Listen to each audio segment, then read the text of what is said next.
Le fait que la Chine soit le premier Occident du Japon est dû à la fois à la position géographique et à la longue histoire d'échanges entre les deux pays. Les techniques de culture chinoise ont sorti le Japon de la barbarie. Les caractères chinois sont devenus support de la langue japonaise. La philosophie traditionnelle chinoise a formé l'esprit du peuple japonais. Celui-ci est fier d'avoir maîtrisé l'essentiel de la culture chinoise. Toutefois, depuis la guerre sino-japonaise de 1894, l'apprenti a dépassé son maître. L'homme s'est rendu compte que la Terre était ronde. À l'est de la Chine existe un autre Occident. Le Japon a trouvé un nouveau maître. Ce qui est difficile à saisir, c'est qu'au moment du dépérissement de la Chine, le Japon s'est mis à étudier sa culture en y consacrant d'innombrables moyens et énergies. Pourquoi ces efforts ?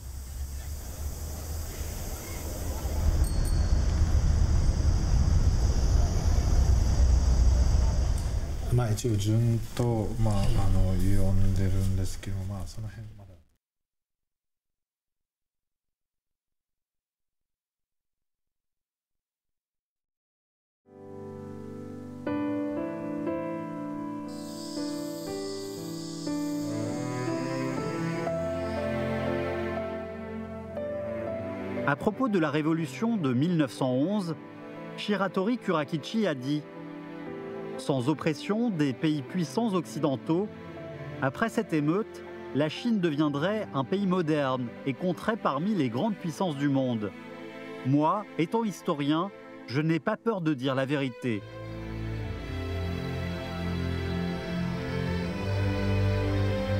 Le point de vue exprimé par Shiratori Kurakichi est plus profond que les autres sinologues.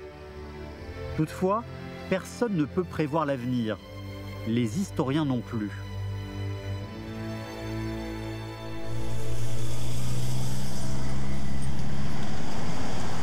D'une part, Shiratori Kurakichi constatait que la nation japonaise maîtrisait la culture chinoise et qu'il était temps d'apprendre auprès de l'Occident. D'autre part, il prétendait qu'il était un partisan du confucianisme au lieu d'un opposant. Ce genre de contradiction existe toujours au Japon. 他既想在学术上开辟自己的怀疑主义道路，他又不能完全抛却儒学所授予他的道德纲目所潜在的一种思想教育，所以他的晚年的论文就没有像他的中年时代那样所谓充满着锋利的批判性。 Shiratori Kurakichi, déjà âgé, dit à sa famille « Il n'y a personne de plus heureux que moi ». Sa carrière portant un caractère initiateur, l'expansion du Japon vers l'extérieur étant très rapide, lui-même ayant été témoin de la prospérité de son pays, ce n'est pas étonnant qu'il se sente heureux. En décembre 1941, ayant donné l'assaut sur Pearl Harbor et remporté la victoire partout en Asie du Sud-Est, le Japon semblait invincible dans la région du Pacifique. 3 mois plus tard, la vie de Shiratori Kurakichi touchait à sa fin. Est ainsi tombé du ciel le soleil de l'histoire de l'Asie orientale moderne du Japon.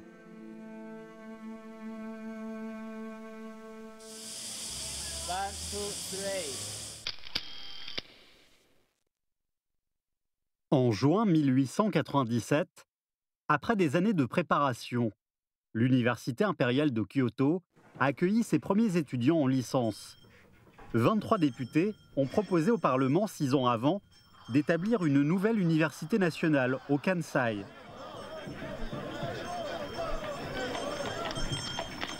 Deux ans après la guerre sino-japonaise de Diaoyu, le fonds de construction issu de l'indemnité de guerre a été enfin utilisé, ce qui a permis de créer un lien spécial entre l'Université impériale de Kyoto et la Chine dès son établissement.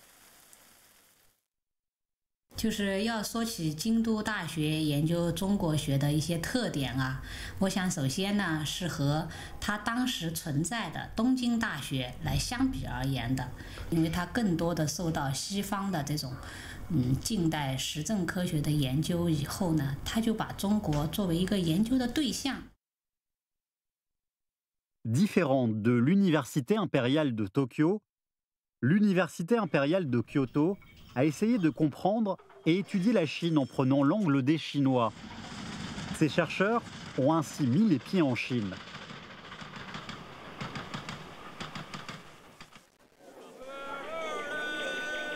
Ayant fini ses études à l'université de Kyoto en 1900, Kano Naoki est allé à Beijing.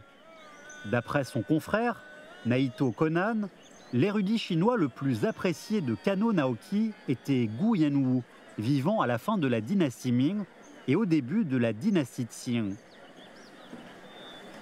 东京大学的创办的目的是为日本培养这高级官僚，那谁来管这批官僚？那意思就是京都大学呢，它就是注重在这个学术上这个花更大的精力，是它京都大学的一个重点是特点。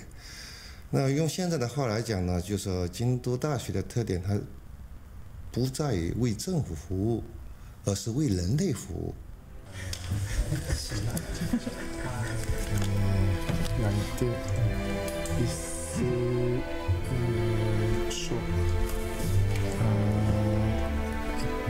Le changement d'angle de vision a donné lieu à l'apparition d'une nouvelle valeur de la Chine.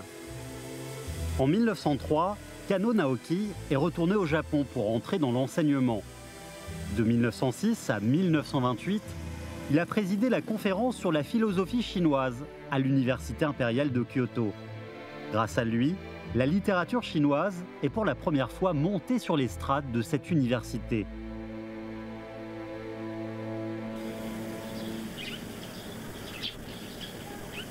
En été 1909, l'explorateur français Paul Pelliot habitait dans un appartement du Routon Suzhou à Beijing, avec des documents précieux volés de Dunhuang. Il y rencontrait des chercheurs chinois et discutait avec eux. En octobre 1910, Kano Naoki et ses collègues sont allés le voir à Beijing. Bien qu'il n'ait pu voir les documents de Dunhuang à cause du retour de Pelliot en France, Kano Naoki a fait connaissance du savant chinois Wang Weiwei, qu'il admirait depuis longtemps. でこの明治時代の日本の中国学では相変わらず古い中国の研究がまだ大部分を占めていたわけです。で中国文学について言いますと戯曲とか小説というものは学問の対象としてはまだ成熟したものとして存在していなかったんですね。で加納先生はそれに対して初めてこういった戯曲小説の研究に手をつけた。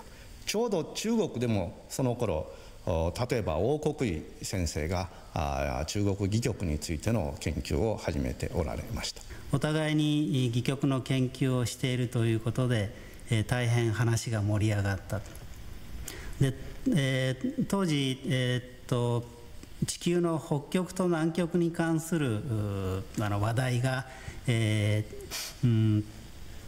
変盛り上がっていたんですけれど、王国維先生と加納直樹先生も北極南極についての話をされたと。ただそちらの北極南極は戯曲の極ですね、北地南地ですね、地球の方は北地南地ですが、日本語では同じく極という音になるので。Ils sont devenus amis intimes. Leur sujet de discussion passait des études sur Dunhuang et les opéras aux littératures des dynasties Tang et Song.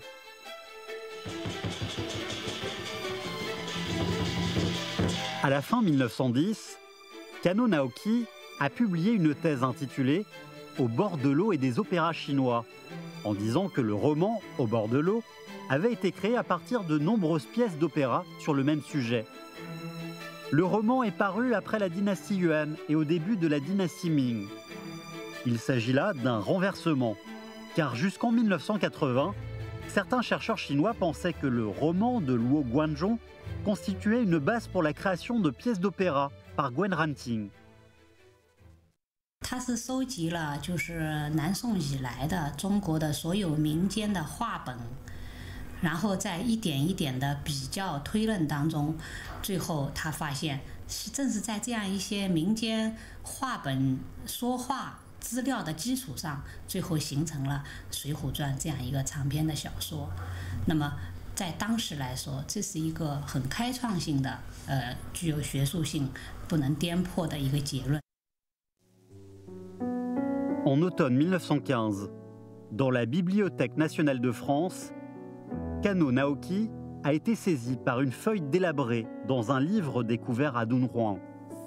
En lisant les caractères incomplets, il s'est rappelé de l'histoire du voyage dans les enfers de l'âme de l'empereur Taizong des Tang.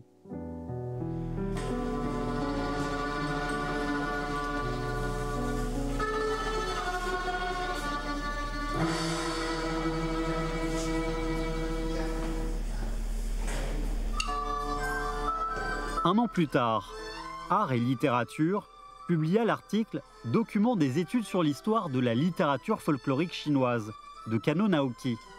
Il écrivit que la genèse de la littérature folklorique chinoise est apparue à la fin des Tang et de la période des 5 dynasties, s'est répandue pendant les Song et s'est développée pendant la dynastie Yuan. Les études sur la littérature folklorique chinoise sont désormais entrées dans une nouvelle ère. 敦煌写本が出現するまでは中国の戯曲小説そういった俗文学ですね数文学ですねそういった俗文学の材料というのはほとんど存在しませんでした。特に、宋代以前の同時代の資料というのは全くなかったわけです。ところが敦煌写本というものが莫高窟の洞窟から出現して以降その中に俗文学に関わる文献がいくつか存在するということが分かりました。Le 25 juin 1927, s'est tenue à Kyoto une cérémonie à la mémoire de Wang Guowei, érudit de la littérature chinoise, alors âgé de 51 ans, qui s'est jeté à l'eau dans le palais d'été 2 semaines avant. Kano Naoki, après avoir appris cette nouvelle affligeante, a immédiatement préparé au Japon une salle funèbre pour déplorer Wang Guowei. Parmi les organisateurs de la cérémonie comptait Naito Konan, personnage clé de l'école de Kyoto. En 1907, Naito Konan a vécu le tournant le plus important de sa vie. En novembre, l'université impériale de Kyoto l'a invité au poste de professeur. 那个时候中日关系，日本非看中国不可的那个情况，他作为报纸的记者，访问过中国。他对中国的儒学经典呢是非常痴迷的，甚至说过这样的话。他说：“在我死后呢，请把《孝经》誊清一遍，在我的枕边朗读。”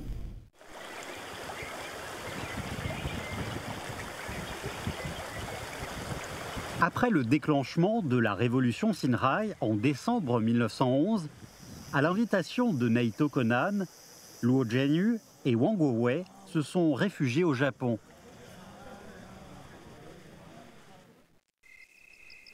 Ils y sont restés 5 ans en tant que citoyens de la dynastie Qing. Naito Konan leur rendait visite de temps en temps. Les rencontres de ces 3 maîtres de l'histoire ont fait largement avancer le niveau d'études sur l'écriture au Sekai. 我是日本人，但是这个王国维先生的对于甲骨文的理解呢，比内藤户呢深刻的多。这是真的话，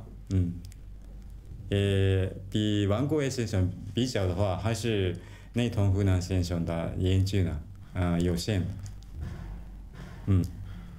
他问过好几个问题，向那个王国维先生请教的。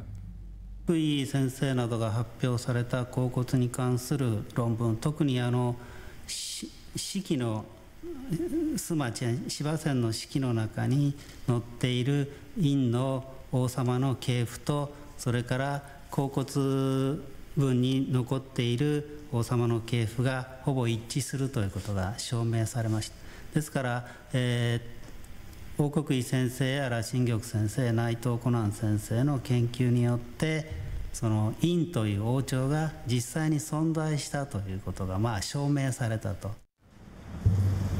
En 1914, Naito Konan a publié son fameux Essai sur la Chine, ce qui signifiait la formation de sa théorie sur le changement de l'axe de la littérature d'Asie de l'Est. D'un esprit créatif, Naito Konan a divisé l'histoire ancienne de la Chine en 3 périodes, à savoir la Haute Antiquité, le Moyen Âge et les temps modernes. Cette division est le noyau de la science de l'histoire de Naito Konan. Le fondement de cette division est la théorie sur le changement de l'axe de la littérature d'Asie de l'Est. 簡単にこれ言いますと、中国の非常に程度の高い文化というものがその地方の周辺諸国に流れる文化というものがその中心から、周辺へ移動する。他就认为核心文化的发展是有节度的，就是发展到最丰厚的时期，它会自我中毒。那时候呢，就需要周边的文化来解救它。Naito Konan est considéré comme un grand maître de la sinologie au Japon. Mais malheureusement, à l'époque, un tel érudit n'a pu marquer l'histoire. La science de l'histoire de Naito Konan est devenue un soutien culturel du militarisme et des guerres d'agression.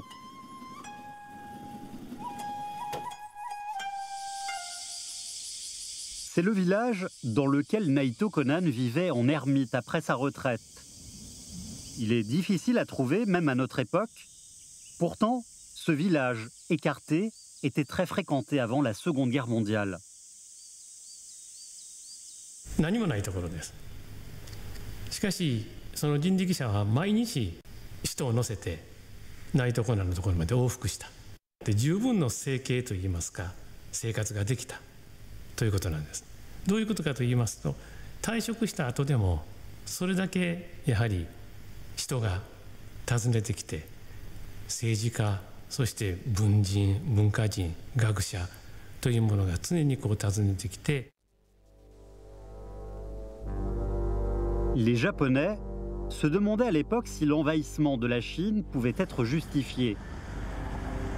Dans le nouvel essai sur la Chine, publié en 1924, Naito Konan a indiqué que la culture chinoise se montrait déjà empoisonnée et qu'elle avait besoin des cultures étrangères en tant que lubrifiant pour la désintoxiquer. La culture japonaise serait le nouveau sommet de l'Orient et le nouveau centre de civilisation du monde en remplaçant l'Europe.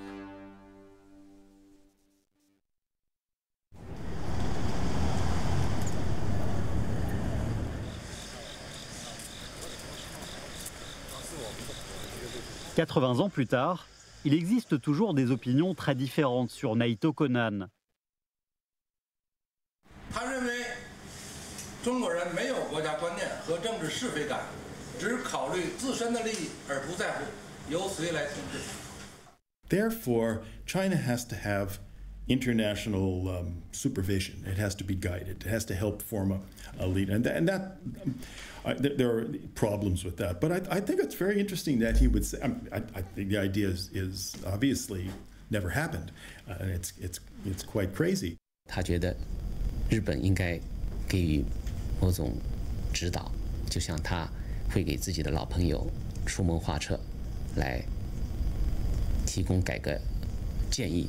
这当然其中有一些对日本本身的考量，或者说是出于日本帝国的一些利益。 Poussé par le nationalisme, Naito Konan prenait le militarisme avec ses riches connaissances. Un sinologue ne peut quitter la Terre en se tirant les cheveux vers le haut. L'analyse des personnages historiques, au lieu de se limiter à leurs connaissances, doit être placée dans le contexte de l'époque. L'histoire est elle-même composée de différentes époques.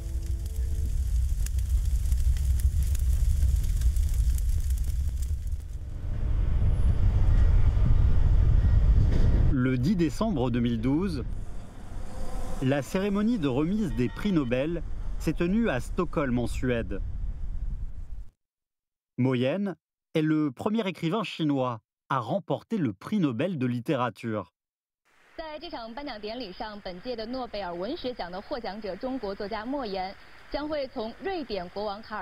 Devant la scène, on retrouve les traducteurs qui introduisent l'œuvre de Mo Yan partout dans le monde. Parmi eux, il y a le fils d'un paysan japonais, Yoshida Tomio. Ce monsieur, âgé de 77 ans, vient de finir la traduction de La Mélopée de l'ail paradisiaque, il y a un mois. Il s'agit du 8e ouvrage de Mo Yan qu'il a traduit. Son maître est Yoshigawa Kojiro.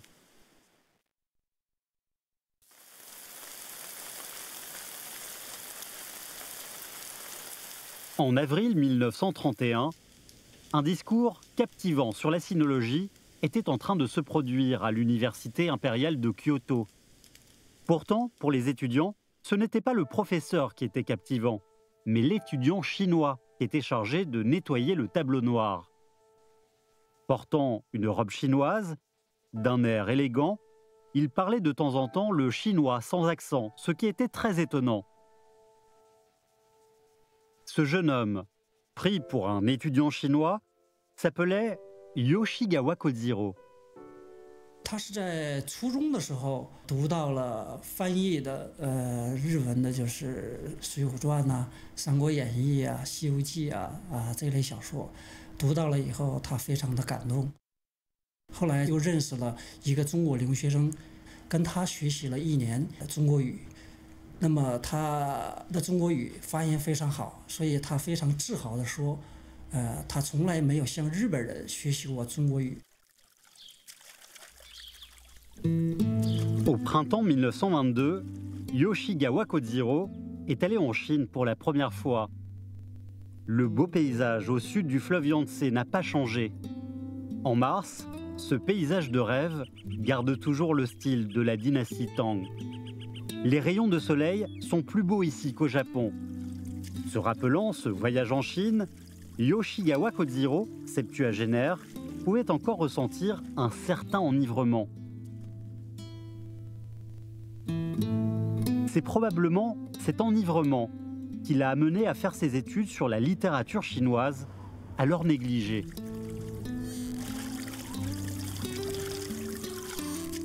苏野之行呢，他呢就是要芥川幸次郎把尚书翻译成为现代日本语。但他说他花了将近10年的时间，把尚书翻成了日本现代语了。他感觉到呢，这个教训是非常深刻的，就是奠定了他的理解中国学问的基础。 Fin mars 1928, Yoshigawa Kojiro est retourné en Chine pour poursuivre ses études à l'université de Beijing. Une fois arrivé à Beijing, il a établi une série de règles avec ses camarades de classe. Porter la robe chinoise au lieu du costume européen, rédiger la thèse en chinois, lire les œuvres littéraires chinoises avec l'accent pékinois. La robe chinoise est ainsi devenue sa marque.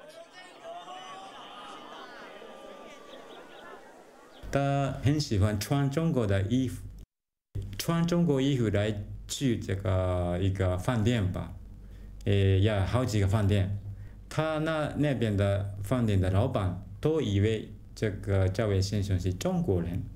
他跟日本人发生矛盾的时候，他说：“你是日本人，我是中国人，我是清朝的遗老，你不明白。”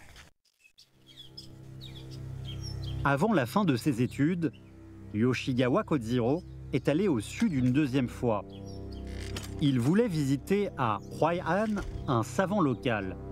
Mais ayant appris qu'il était japonais, ce savant lui a fermé la porte. Dans le même temps, l'Empire du Japon était en train de préparer l'agression de la Chine. Sur la porte Tianmen, il y avait un panneau « À bas l'impérialisme japonais ». Selon Yoshigawa Kojiro, chaque fois que je passe par là, j'éprouve un sentiment complexe. La guerre sacrée est déclenchée.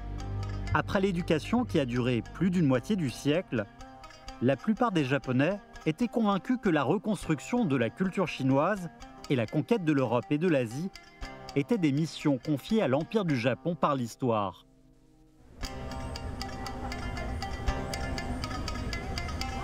Mais Yoshigawa Kojiro a choisi de s'y soustraire. Il ne pourrait retrouver le sud du fleuve Yangtze que dans ses rêves.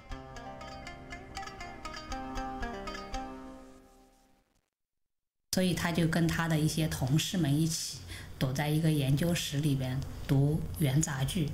他认为他对元杂剧的研究最开始是为了躲避那个纷乱的战争带给人的心理的不安，或者说是一种很厌恶的情绪。La plus grande partie de la carrière de Yoshigawa Kojiro est consacrée aux recherches sur Du Fu, lui-même ne comprenant pas d'où cette préférence pour Du Fu est venue. Je ne suis pas passionné par Li Bai, qui partageait le même caractère indiscipliné que moi, mais je m'applique à Du Fu, qui aimait parler de la politique. C'est incroyable. Il pouvait réciter une centaine de poèmes de Du Fu. 17、18岁的时候吧，他自己说啊，看了那个读了一篇那个很好的诗啊，马上就血流啊，就是高涨，那个脉动啊，那是急速，耳朵啊，就是马上就热起来。所以他一开始研究那个进入那个中国古代诗人的世界当中呢，一碰到杜甫，那就可能是同样感到自己很敏感的感动的。Je ne déteste pas la littérature occidentale, mais celle-ci est parfois consacrée aux dieux et aux héros. Ce n'est pas une littérature des hommes ordinaires. Goethe est grand, Dante est grand, mais je trouve meilleure la littérature de l'être humain, de Du Fu. Ce savant, qui se soustrait à la politique, fixait son regard toujours sur la terre.